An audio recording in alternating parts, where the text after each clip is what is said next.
Secunderabad cantonment MLA Shri Ganesh relay నిరాహార దీక్ష విరమించారు. గత 8 రోజులుగా కంటోన్మెంట్ జీహెచ్ఎంసీలో విలీనం చేయాలని ఎమ్మెల్యే శ్రీ గణేష్ దీక్ష చేస్తున్నారు. ప్రజా మద్దతుతో పాటు పార్టీలకు అతీతంగా నాయకులు మద్దతు తెలిపారు. ఎంపీ ఈటల రాజేందర్ సైతం విలీనంపై స్పందించి ప్రజా నిర్ణయం మేరకు కేంద్రం ఏది చేసినా తాము అంగీకరిస్తామని ప్రకటించారు. తమకు మొదటి విజయం అందించిందంటూ నేడు దీక్షను ఎమ్మెల్యే శ్రీ గణేష్ విరమించారు. ప్రజా నిర్ణయం మేరకే తాము నడుచుకుంటామని శ్రీ గణేష్ స్పష్టం చేశారు.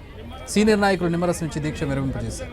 త్వరలో జేఏసీ ఏర్పాటు చేసి ఢిల్లీ పెద్దలను కలవడంతో పాటు వారు స్పందించకపోతే పెద్ద ఎత్తున జంతర్ మంతర్ వద్ద ధర్నా చేస్తామని శ్రీ గణేష్ తెలిపారు.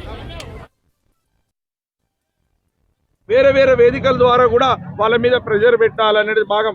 నిన్న మా విజయం ఏంటంటే వారు స్పందించడం, వారు కూడా ఇది సానుకూలంగా ఉండడం, ఇది న్యాయమైన డిమాండ్ అని చెప్పకనే చెప్పింది. ఎందుకంటే మేము ఈ డిమాండ్ వేరే, ఆ పార్టీ వేరే, ప్రజలకు వ్యతిరేకం అవుతుంది, ప్రజలకు మళ్ళా ఫుల్ ఉద్రేక్తం మారుతుంది. కాబట్టి కన్ఫ్యూషన్లు చెప్పినా కూడా ఆయన అర్థం ఒకటే, ప్రజలు కోరుకుంటుంది న్యాయమైన డిమాండ్ అని, ఎలక్షన్ వ్యవస్థ లేదని, మెర్జర్ కూడా కోరుకుంటారని వారే చెప్పారు. కాబట్టి ఇవన్నీ వారు ఎన్ని రోజులు మాట్లాడేది ఇప్పుడు మాట్లాడిరంటే దీక్ష సఫలమైందనే భావం.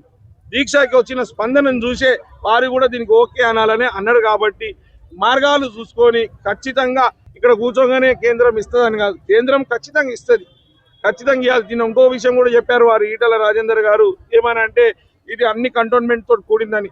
మన తెలంగాణ రాష్ట్రం అడిగినప్పుడు కూడా భారతదేశంలో వేరే వేరే రాష్ట్రాలు కూడా కొత్త రాష్ట్రాలు అడిగారు. కానీ మనకు తెలంగాణ రాష్ట్రం సాధ్యమైంది, తల్లి సోనియా గాంధీ అమ్మ ఇచ్చింది.